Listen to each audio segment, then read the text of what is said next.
Okay, you Disney fans all over the world, that was Charmaine. That was a hit from 1927. I've been reading all over the blogosphere. You people that come from all over the world, you want to know where the original Hyperion Studios were for Walt Disney. He was at the Hyperion Studios from February of 1926 to 1940 when he built the Burbank Studios after making a fortune off Snow White. And all these bungalows and apartments, in fact those right there, they're called the Snow White bungalows because that's where Walt, when he was revving up through the 30s, he had absolutely no place to place all his animators, all his inkers, all the people working on Snow White through the 1930s. They called those the Snow White bungalows. I guess he built them. And this would have been the back lot of the old Disney Studios, and he was here, like I said, for quite some time until 1940. And if you've read anything about Walt Disney and his history, all of these old bungalows, like that one there, obviously from that time period, all along this area here, he rented out every space available because it was the Great Depression. And he was able to get his hands on the most talented out-of-work animators. And like I said, all over the blogosphere, people come from all over the world and they want to know exactly where the studios were. And they were on this corner, coming up on the corner of Hyperion Avenue and Griffith Park Boulevard. And for what it's worth, I already filmed in another video. That's where they filmed Mulholland Drive, at least the scene with the characters Betty and Rita looking for the body of Diane Salwin, for whatever that's worth. So if you subscribe to my channel, you can see that video. And as you can see there, that typically 1920s, 1930s themed Spanish mission style. And there it is. That's where the old studios were, like you saw in that photograph right there from the Neil Gabler book, Walt Disney. And up on that hill, I guess that's where they would have taken that famous photo that I just panned in on, zoomed in on. And I think this market now is a Gelsons, which it's really amazing. You would have thought maybe like even Disney would have kept this land intact, the studio, but I guess people aren't as sentimental, and maybe he didn't think that his posterity was going to last, his name and his fame. And of course, he probably never knew all the success he would have for the following, I guess, what would that be, 1926, 36, 46, 56, 41 years after being in the studio here. Okay, crossing the street, and we're in the Silver Lake area. And I've read countless blogs, some people wondering exactly where the old Hyperion Studios were. This is where they filmed the Silly Symphonies, all the Mickey Mouse. Right here, it's actually a Gelsons Supermarket. And this is Silver Lake, and I just took you fans to where Roy and Walt's old houses were in Lyric. And it would have made sense that he would live right behind his studios, just a couple of 100 feet that way, just like he lived behind his old studios on Kingswell in Hollywood. Okay, let's go over here. And like I said, I don't know the address, but like I said, if you come to Los Angeles, it's on the corner of, like I said, Hyperion and Griffith Park Avenue. Okay, here you go. This is where I'm standing. I'm standing where the one of the most impactful, famous, significant animated films of all time was done here all throughout the 1930s. Too bad Ub Iwerks wasn't a part of it. He had already quit in 1930. He said he was frustrated with working with Walt and never getting any credit. And when they first opened the studios on Kingswell, they were called the Disney Brothers Studios. And then when they came here in February of 1926, Walt told Roy that he was going to name it from the Walt Disney Brothers Studio to the, well, actually it was the Disney Brothers Studio to Walt Disney Studios. And so he told Roy that's the way it was going to be, and Roy said that's the way it is. And Roy was actually a bookkeeper. He took care of the treasury, kept Walt from going overboard, but it didn't matter. And what saved eventually in the 1930s Walt Disney and his studios was famous Giannini, the famous banker, the Italian banker that owned Bank of America. He lent them a couple of $100,000 so they could use the I think it was called the 3-process Technicolor technology, and they used that technology to film all the silly symphonies. And he gave them $195,000 to convert, and his name was Attilio Giannini, and they were able to get a contract with Technicolor for 2 years with exclusive rights for 13 silly symphonies in 1932. And Beiwerks, he was actually the first one. I think he made the first silly symphony called The Skeleton Dance in 1928. And that photo, that big building would have been right here on the right here on the north side.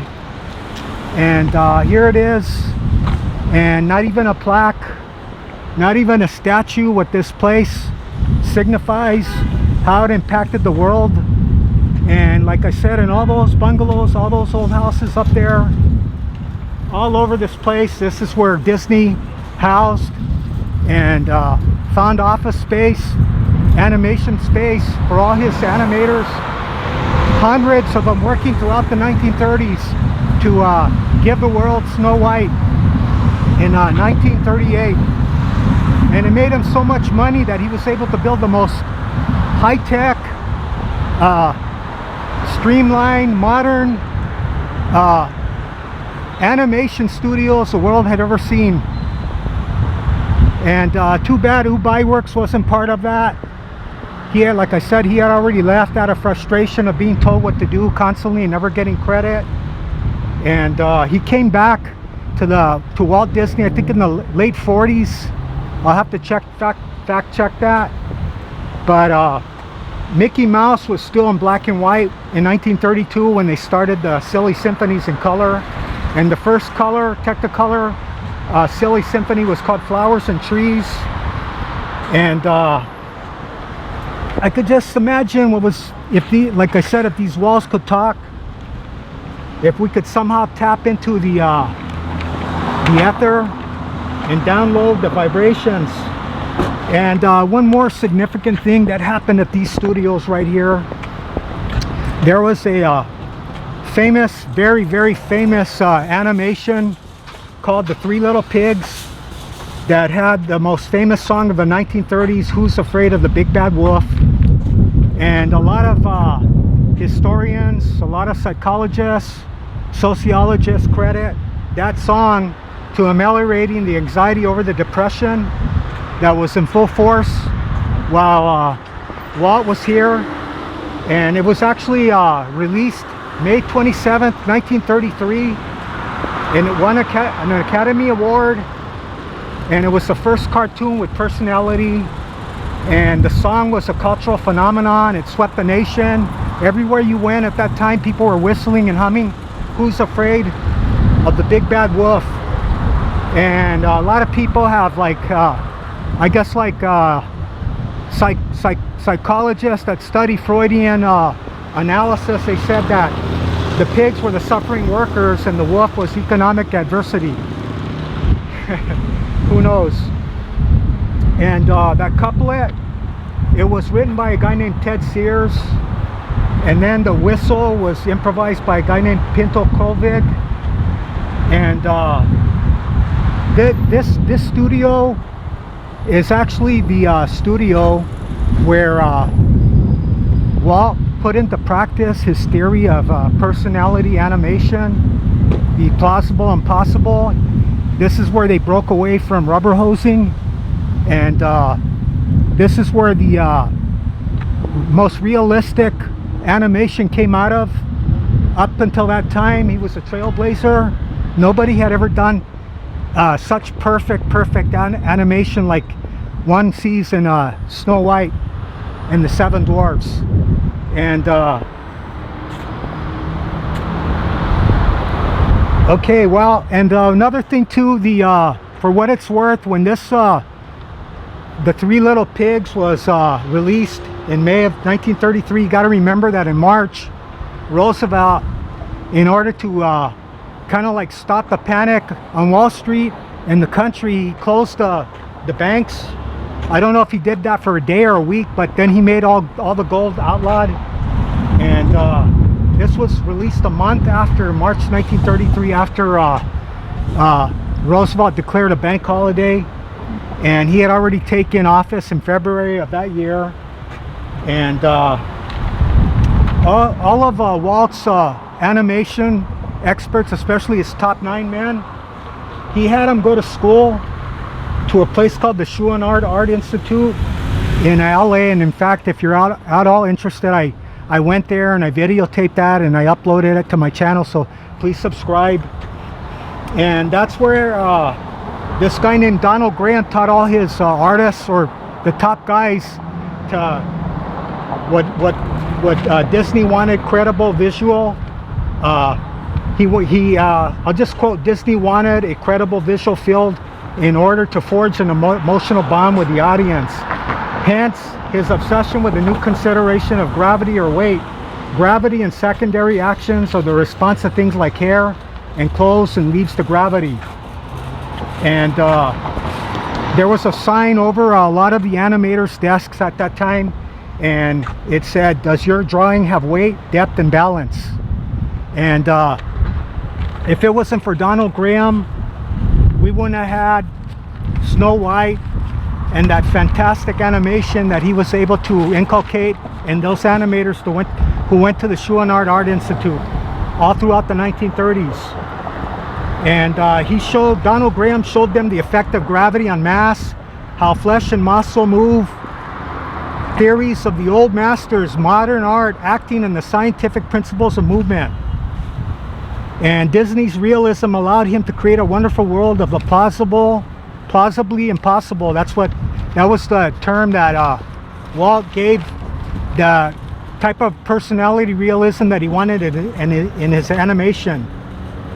And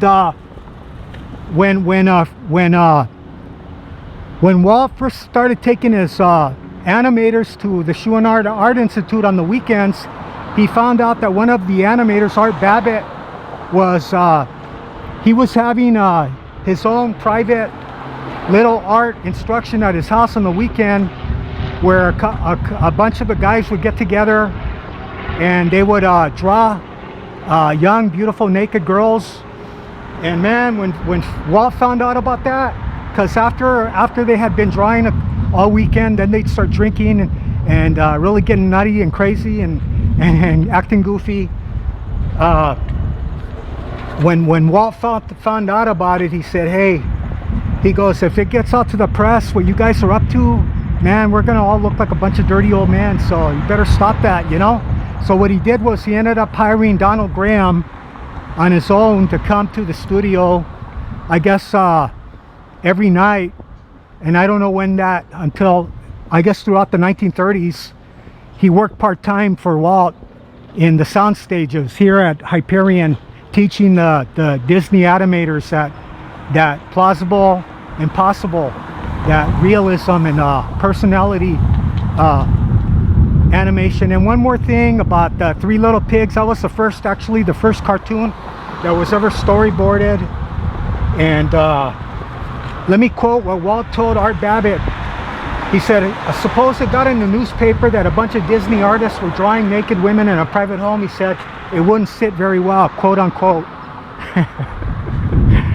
Okay, well, I'm gonna go now. I'm gonna take you fans all over the world.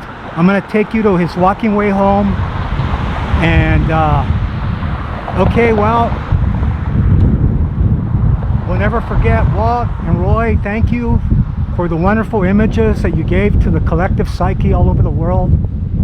Those unforgettable, beautiful color cartoons, and Three Little Pigs. Yeah, like I said, if it wasn't for that cartoon, a lot of people would have probably thought a lot less happy and a lot less hopeful that the Great Depression would come to an end. But thanks to that cartoon, according to a lot of psychologists, psychiatrists, Freudian analysts, sociologists, they claim that helped, like I said, ameliorate the anxiety over the Great Depression. And here you go. Here's the Snow White bungalows that Walt built for his incredible amount of expansion of animators. He needed to house them somewhere, and too bad they put a private gate, because before I was able to go in there and film. And we're in Silver Lake, California, and thank you, and please subscribe to my channel, and long live Walt Disney and his wonderful animation, and may he be in a better place, and Roy too. And thank you, Walt, for all those wonderful images that you gave to our young minds growing up as kids since the 1920s. Okay, thank you very much.